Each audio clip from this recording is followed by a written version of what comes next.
Welcome to the second episode of the Ortus Talks. I am joined today with Dr. Isabel Millar, author of The Psychoanalysis of Artificial Intelligence. Before we start getting into the content, would you like to introduce yourself, give us a brief background of your interest in artificial intelligence and what's going on in the field today? Well, my interest in artificial intelligence, that was a Freudian slip, is actually on the psychoanalytic side. So I obviously don't work in artificial intelligence. I'm a theorist and a philosopher. And the book that I've written has grown out of my sort of much more conceptual interest in thinking about the areas of artificial intelligence which go under the radar or aren't thought about or are too obvious to even think. So I don't know if you've read the book yet, but the book, if you read it, you'll see that it's actually probably a quite unusual way to tackle the question of AI, which uses the central concept of enjoyment as opposed to thinking. So that was my starting point, I suppose, for how I approached the question of AI. So I haven't read the book yet. It is still on the way. I have no idea where it is in the world, but I do look forward to reading it when I get there. Can you give us a brief explanation or definition of how you see intelligence, first of all, beyond the artificial part, just intelligence in general? What's your definition of that? Well, intelligence is a very complicated concept, and it's one that is sort of very overused and under sort of theorized. So the book touches on the question of intelligence and the way that it's the genealogy of how we use the term, drawing on particularly Catherine Malabou's recent work, her book Morphing Intelligence, where she goes in depth about the way that the concept has developed over time. But without going deep into the question of intelligence, because it's one which has a whole sort of theoretical history around it and political history as well. My kind of starting point is to say, well, when we're talking about artificial intelligence, there are a lot of assumptions that go into the way that we try and conceptualize this supposed monolithic thing. And so much of AI is fantasy, and so much of it is fiction, and all of those aspects of it, they are not less important, because if anything, they go into the way that actual AI research is developed. So therefore, I think it's just as important to look at the concepts that go into thinking about AI as the actual science, as it were. So of course, as soon as you start talking about intelligence, then you start talking about the question of consciousness, then you're in the territory of philosophy, then you're in the territory of psychoanalysis. So you can see how it's very easy to once you start thinking about AI, then you have to start thinking about all of the other concepts that tie into the way that we think about AI. And that leads us to actually one of the first content points that I really want to get into, the psychoanalysis itself, because that it basically needs a psyche in order for you to psychoanalyze something.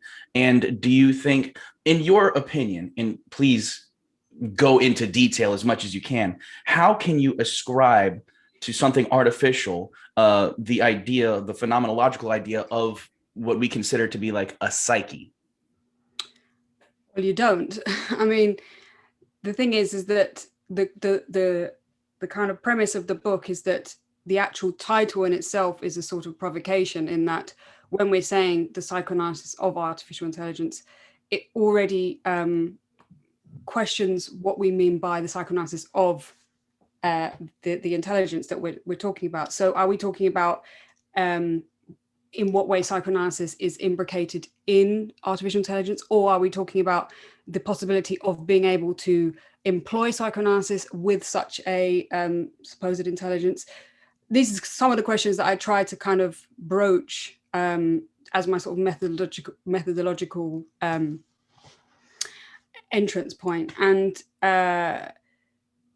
one of the important things as well to establish is that psychoanalysis it's not just AI that is the complex problematic question here. Psychoanalysis itself is, because when you're talking about psychoanalysis, you're not just talking about a sort of, again, a monolithic theoretical edifice. You're talking about, on the one hand, a clinical practice which invokes the idea of transference and implicates specifically a question of two people in a clinical setting. And you're also talking about a theoretical, complicated philosophical domain where people argue over the meanings of the terms within psychoanalysis. So all of those questions go into my treatment of how I'm using psychoanalysis in relation to AI. And, I think that first off, what I'd say is, of course, it's a Lacanian book, and the psychoanalysis that I'm talking about is Lacanian psychoanalysis. And therefore, when we're talking about the unconscious, we're already getting into this sort of transition between the unconscious and what the later Lacan would call the speaking being, or the speaking body, the par l'être. So yes, maybe we should go step by step, because otherwise I might go off onto right, because I'm taking notes over here as quickly as I can. As soon as you get into it, I'm like, oh, that's incredible. Specifically, the last note that I took, and I really want to investigate this, is the idea of the unconscious for artificial intelligence. To me, as a person who, I'm a nerd. I love science fiction. I like the idea of artificial intelligence itself, but how can it have an unconscious? I'm going to leave that question open right there. How does artificial intelligence have an unconscious? Well, it might not, but so essentially the question of AI that this book tackles is actually the idea of the fully realized potential of AI that we would only at the moment, that we only experience through fiction, i.e. films, which is why half of the book uses film to explore the conceptual parameters of my questions. So the central conceit is that when we're talking about the psychoanalysis of AI, we're talking about something as distinct from the philosophy of AI, which is where the kind of question that you just asked, i.e. does AI have an unconscious, would already be begging the question of this sort of psychic being, that we're analyzing. And actually, that's not really what I'm trying to do. What I'm trying to do is subvert the normal way that we think of artificial intelligence, in the same way that Lacan subverts lots of philosophical questions that he famously does throughout his oeuvre. So hence why the book kind of employs Kant's three famous questions, Kant's Enlightenment questions: what can I know, what should I do, what may I hope for, as the basis for investigating the question of artificial intelligence. And the way that I do that is to try and show the different ways that psychoanalysis invokes traditional philosophical questions in a completely different way from the way that we're used to. And why? Because psychoanalysis is concerned with the relationship of knowledge to being, which is a slightly different question than, in inverted commas, philosophy does, because for philosophy, being and knowledge have a slightly different relationship than they do for psychoanalysis. So that's a very long way around to answering your question. No, this is perfect, because I think my main problem going into this discussion is that I'm trying to ascribe human traits, because that's how I understand and have classically understood, and that's how most authors, science fiction authors, give the idea of artificial intelligence is you put humanity into it. And I have never thought about moving beyond, even though I've studied, post-humanism, transhumanism. I haven't even considered moving on to try and reframe that idea of humanity, taking it out of the artificial intelligence. And this is fascinating to me. Can we go a little bit more into the specifics of, to use a maybe overused phrase, the idea of being versus becoming in artificial intelligence? How does it become versus how does it exist? How does it be? If that's a question that we can get into just a little bit. Well, I mean, in terms of artificial intelligence, I would say it's to answer that question. That's already a question that is difficult enough to answer in human terms. Right. So what I'm more interested in is trying to show how the tools to understand AI are already present in Lacanian theory, in a sense, because given the fact that we don't have some idea of a self-present consciousness in psychoanalysis, because we are beings of speech and we're bodies who speak. So we're already operating within several different registers, what Lacan would refer to as the real, imaginary, and symbolic registers. And to think of it in those terms, you're already separating off the idea of a body and a body of a machinic body who reproduces certain symbolic frameworks. So the fantasy about psychoanalysis, about artificial intelligence as being like humans, already entails lots of presuppositions about the way that humans are in language. So I think part of the work in trying to approach AI is to think about the ways in which we are already subject split between a machinic unconscious, a machinic system of combinatory symbols, and bodies who enjoy, bodies who suffer from the effects of the signifier, which is what psychoanalysis is interested in. So, the central material of psychoanalysis is speech, and the central concept of psychoanalysis is enjoyment, or jouissance. And this is really the concept that forms the backbone of the book, and of the way in which I'm trying to explore the different ramifications of our fantasies about AI, and the way that those fantasies are imbricated in the way that we develop AI, which essentially comes down to another formal concept of sort of essential concept of psychoanalysis, which is sex and sexuation. So yeah, I'll reel it back, because you might want to ask me a lead-up question before I get into that. I'm sitting here just enwrapped in everything you're saying, because it's so completely radically different from anything that I've ever read before, that I'm just letting you talk, and it's wonderful. But let's pause for a second and try to break down just, I think, a few of these concepts bit by bit.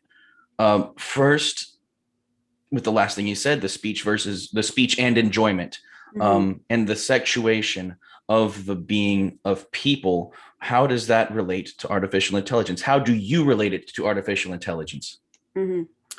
Well, so the first part of the book is concerned with building up my central concepts, which circulate around sort of, for one, the idea of thinking about intelligence and trying to reconceptualize what we're actually talking about in terms of the difference between thought and enjoyment, and how those concepts are related to the question of intelligence. And that's for the human relation of intelligence. Yeah. Okay.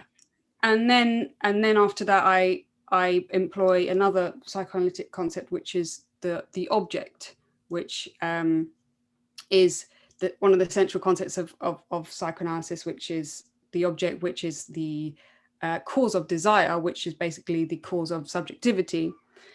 And then the third idea is the question of the sexual abyss, the sexual non-rapport, which is the essential antagonism between sexuated beings of language. Mm-hmm. So that's to say, all of these concepts that I work out in the first half of the book is in order to formulate my central conceptual figure of the book, which is the sex bot. Hence why I have the little ladies there. Uh-huh. So this idea of the sex bot, you know, it sounds cool and sexy and funky and whatever, but actually it does quite a lot of serious theoretical work, because I sort of try and establish a very specific meaning to the term when I'm talking about the sex bot, because for me it operates as a sort of vanishing mediator between my two concepts of AI and psychoanalysis, because it represents this figure that entails all of these sort of concepts that I've tried to build up to, in order to show how, when we're thinking about psychoanalysis and AI, how we can possibly bring them together under some sort of unified sort of conceptual point. And once I have this concept, this sex bot thing, then I start using my Kantian questions to analyze the different ways in which the sex bot can be thought about. I want to ask a quick question about the sex bot itself. The sex bot, do you frame it as an object of human desire first? Is that like I see a sex bot, me as a subjective person, I see it and then I desire it? Is that how you set it up to then break it down, or am I misinterpreting that? No, I think what's important is to try and think about the constitutive elements of a sex bot, which are not just fantasy elements of a human looking at a robotic figure. It's to do with the idea of what a synthetic being that supposedly could be created, what kind of criteria they would need to fulfill in order to be considered something such as the sex bot, as it's talked about in the book. So for example, there are three films that take up the three Kantian questions, and the first one is Ex Machina, because the character in that film is a sort of classic filmic iteration of a sort of feminine, sexualized, but supposedly conscious being, because of course that film is about the Turing test, and it enacts a Turing test between a male human and a female sex robot, synthetic being, whatever. But the point is that in that film she is conscious. And why is she conscious? Because the whole premise is that there is a Turing test is enacted between the male and the female in order to establish the consciousness of this being. But the point is, when he establishes the consciousness of her being, what he's actually doing is establishing her femininity. So her existence is predicated upon her convincing him that she's a woman. It sounds that she only exists at the allowance of his gaze upon her. Well, exactly. And that answers the first question of the being. But if you've seen the film, obviously you've seen the film, I'm talking to the viewers right now. If you've seen the film, she goes on to become something else entirely. She locks the guy in the room, leaves, does her own thing, whatever. So that, I think, in a way, answers both of the questions of being and becoming within the framework of the film itself. Now, if you need the human gaze first in order to allow this subject to exist, can you take us through that particular question back into, because I think this really goes back into the Kantian questions that you were talking about before. Can you take us through that little step-by-step process of how that happens? Well, first of all, I think it's better to go via psychoanalysis, because okay, the thing that I found most kind of fundamental to thinking about the way that we approach AI from psychoanalysis is the question of structure and the question of how beings enter language and become subjects. Because for psychoanalysis, your subjectivity is fundamentally linked to your position within language, and your position within language also determines your psychic structure. So in psychoanalysis, we talk about neurosis, psychosis, and perversion as psychic structures. These are not pathological designations. They're simply ways of describing the different positions that any human being may take up, and within those positions, you may or may not be more or less pathological, mentally stable, whatever. But that's a separate issue. But fundamentally, the question of structure is one that all speaking beings are subject to, merely because of the fact that we enter into language. We have a body and we enter into language, but language can never fully account for our desire or for our suffering or for our discomfort or whatever it is.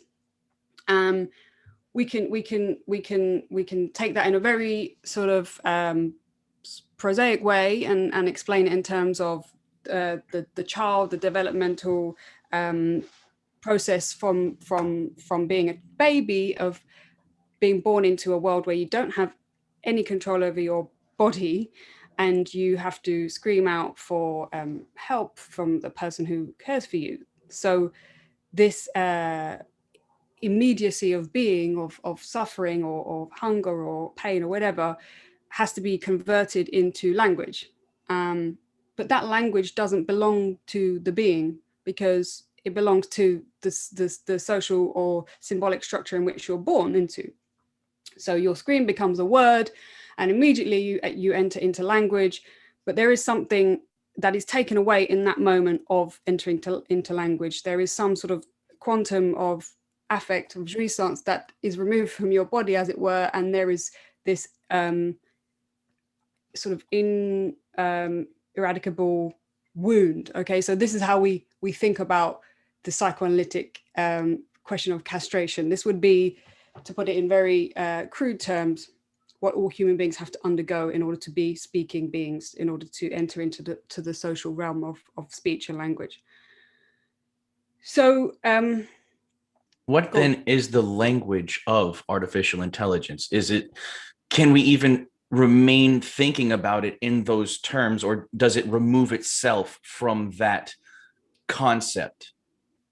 Well, this is the problem, because the thing about AI is that it gets bandied about. People talk about AI as this thing that people think they understand, when actually there is much of AI that is so removed from anything that can be thought of as sort of human thought process or human cognition, that actually a lot of the time when we're thinking about, for example, our fantasies about embodied AI, this is sort of a mix up between the way that the technology can imitate quite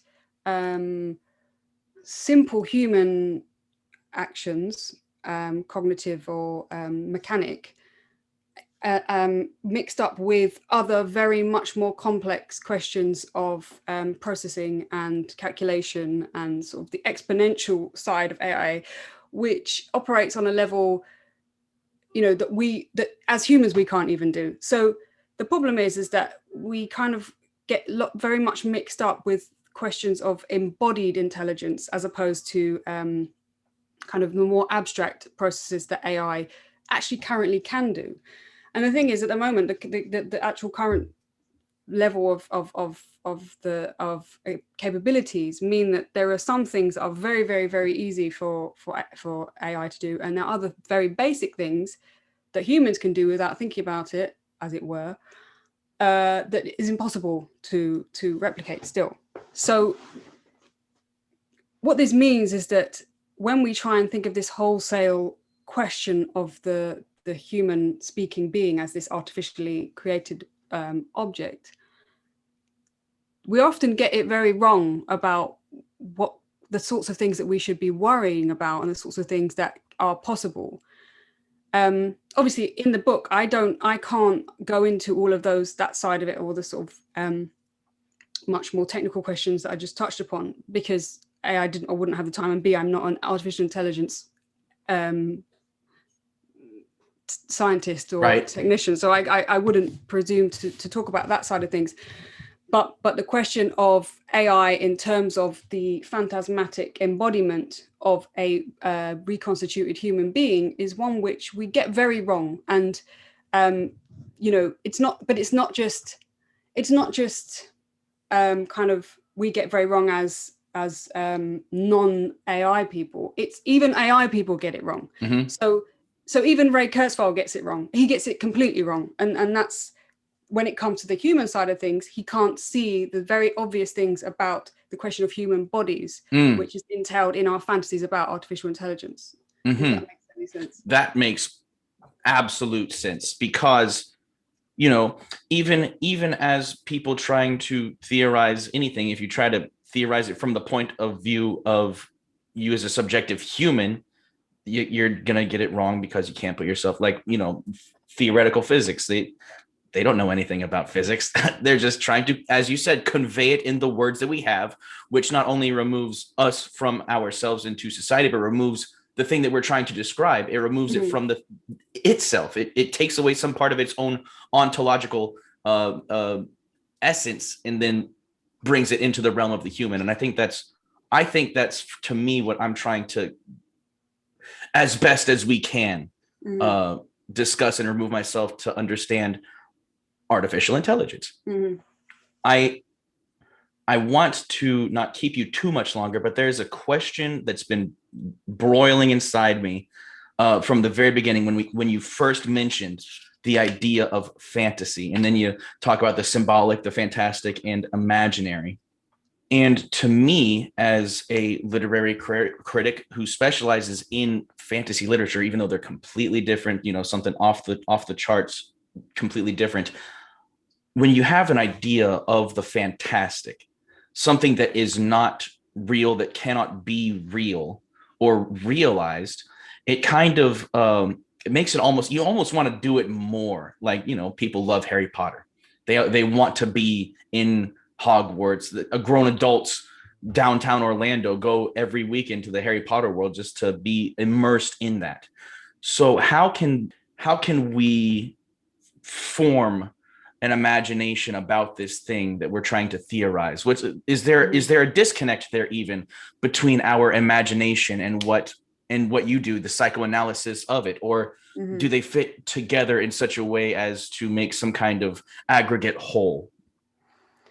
Well, again, I think that one of the best ways that we actually have of thinking and talking about AI is fiction and film, cinema, and that's why I find depictions of AI in cinema really fascinating, and I use various different examples of that in the book. But I think that because it's inherently, the question of AI is one that is inherently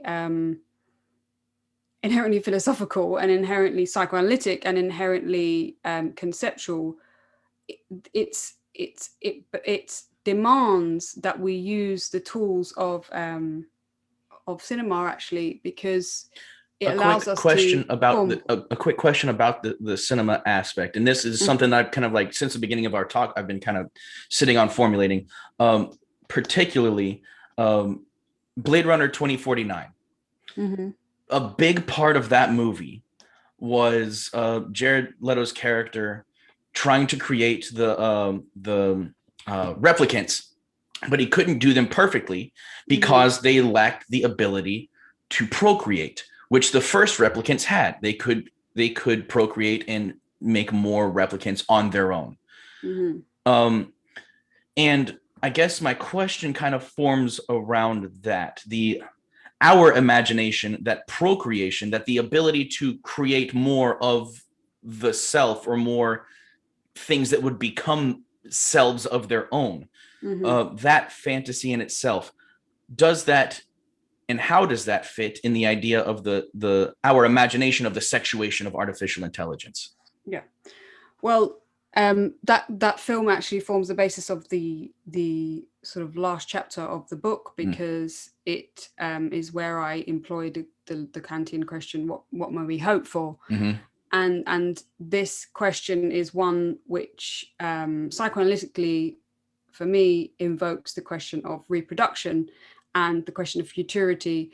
And given that in the book I sort of build up to the question of reproduction after having gone through the various different iterations of the sort of the question of sexuation in relation to AI, the last way that I tackle this is to do with the difference between replication and reproduction and replication, and what it means psychoanalytically for humans to be able to replicate themselves as opposed to reproduce themselves. Because of course, this provokes different questions, and provokes us to think about what we're actually talking about when we're talking about sexuated beings, because clearly sexuation isn't just a question of reproduction.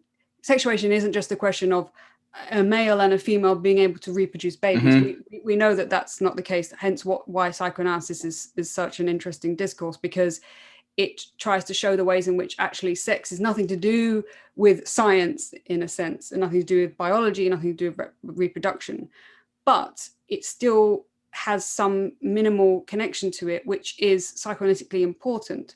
So the film Blade Runner 2049, as you say, is brings up this problem of what happens when you try to create a species that can then be self-replicating. The problem is actually in that film, the species that the fact that they are self-replicating is kind of doesn't really avoid the question of sexuation, because he creates them as women who also gestate. So in a sense, you still are back into the logic of sort of human reproductive problematics, because you still have the kind of subjugated female sex who have to reproduce babies and all of the problems that comes with that psychoanalytically. So in a sense, they don't really avoid this problem, because their kind of replication isn't cloning, in a sense, because cloning would be sort of asexual, but that they still have this problem of the female body, which, as we see when Jared Leto is standing in front of the newly born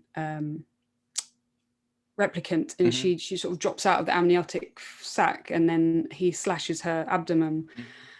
So it's kind of like very classic masculine violence against the female body, and in a sense, what I thought about that film is it's very much less radical and less subversive than it could have been. It's it's very conservative actually, and what we see is basically Ryan Gosling's character is essentially a very classic masculine hero, and his whole journey is him sort of trying to find himself, trying to find the object of his desire, i.e., am I human, or was I born? And throughout his journey, he encounters lots of different types of women, and these women are the kind of ways through which he tries to find his own subjectivity. So in a sense, that to me, the film is a really film about masculinity, and well, it's a film about sexuation really, and what it means to be born, or what it means to have a mother, or what it means to be a man. So that's the kind of the note that the last chapter ends on before the final conclusive thing, about which is essentially about the problem of the child, and why the question of the child is one which is also a problem for artificial intelligence. What is that problem, artificial intelligence, about the child? Well, you have to read the book. It's coming. I promise. It's on its way. This is an enticement for people to go and read the book.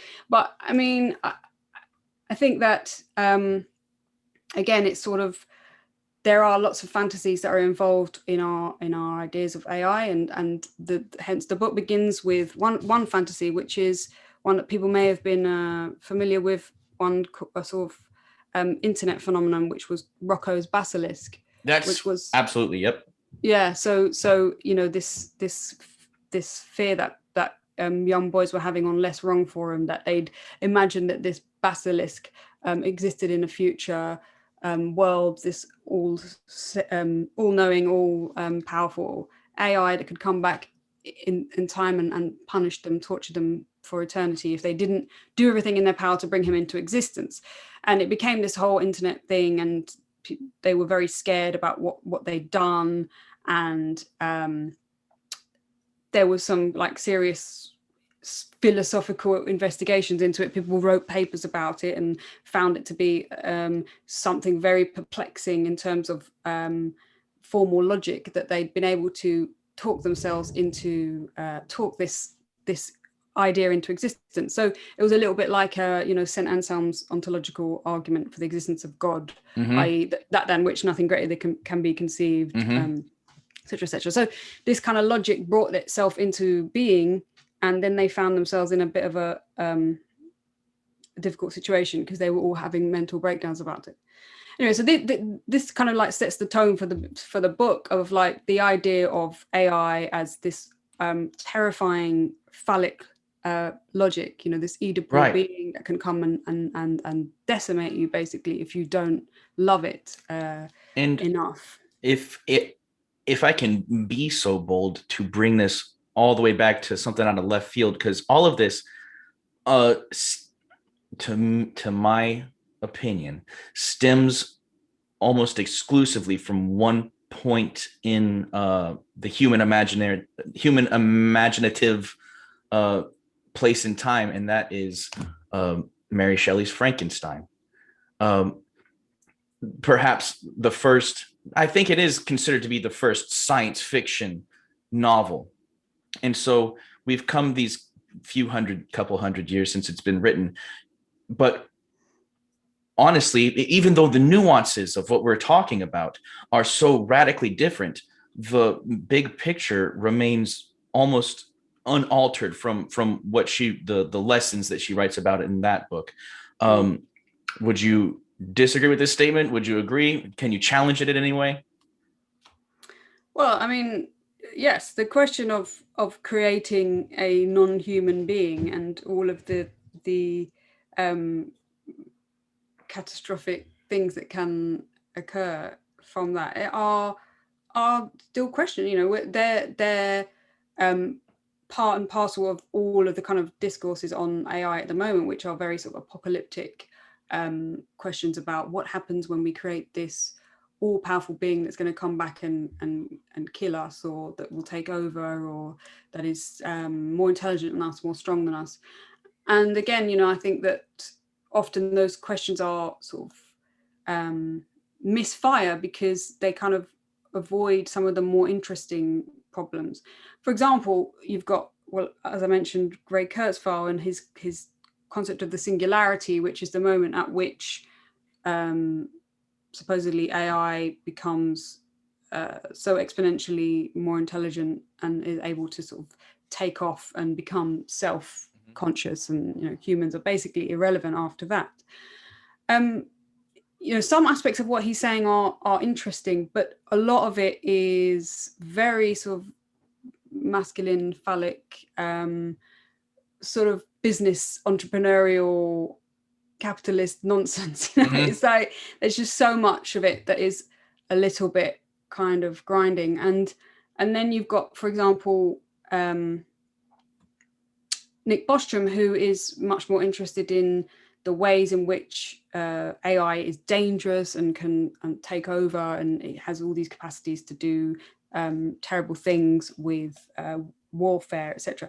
All of those things are true, but actually the most dangerous things are the humans. The most evil and diabolical things are humans, and we're always going to be the ones who are doing the terrible, evil, destructive things. And I think it's much more important that we understand the ways in which understand the ways in which we don't understand humans, Mm-hmm. and understand the opaqueness and the sort of obscureness of humans' psyche, Mm-hmm. before we can start postulating this idea of an artificial intelligence, which comes back to the question of what do we mean when we're talking about artificial intelligence, and how are we using that concept. So I think that this fear of the creation of artificial bodies, I mean, we already do that, because we're already doing genetically modified animals. We're already farming creatures in the most horrific ways and treating them like monsters.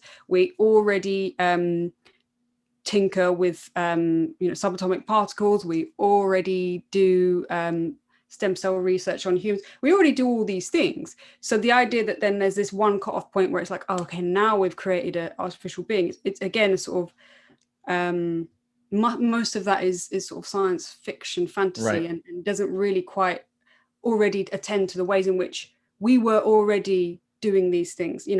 We are already technological beings. We already don't really understand completely how we function, and we're composite creatures who, as science progresses, we find different ways to unpick ourselves biologically or unpick ourselves psychologically, and that process is always already happening. The concepts that we continue to bring up as philosophers and theorists over and over again, and we seem to give more questions than we ever give answers, which is a common critique of philosophy itself, it's fascinating to me how those concepts are being reframed today by yourself to fit into not only the next generation of thought, but the next generation of what it seems to be beings. If you have any final things, we can wrap this up. This has been one of the most intriguing conversations I've ever had. You're one of the most naturally intelligent people I've ever met, so it's always a pleasure talking to you. Thank you. It was really, really nice to talk to you, and it's really nice to always just like explore different aspects of these questions. And I think that there is so much unthought dimensions to this whole concept of the psychoanalysis of AI. Even though I've just written a book about it, still there's so much more to say, and there's so many more dimensions of it to develop. So I'm just glad to open a conversation. I'm glad that people are interested, and that it's provoking new engagements. So, and even just talking about the psychoanalysis of it, there are things of the metaphysics of it that could be explored based off of your work. Again, the book is called The Psychoanalysis of Artificial Intelligence. I strongly recommend everyone get a copy. I am eagerly awaiting mine, even though it's been a few weeks since I've ordered it. I'm going to have to go to the publisher and have a word with them. Any final words from yourself? No, just it was really lovely to talk to you, and I look forward to seeing you one day in this side of the pond.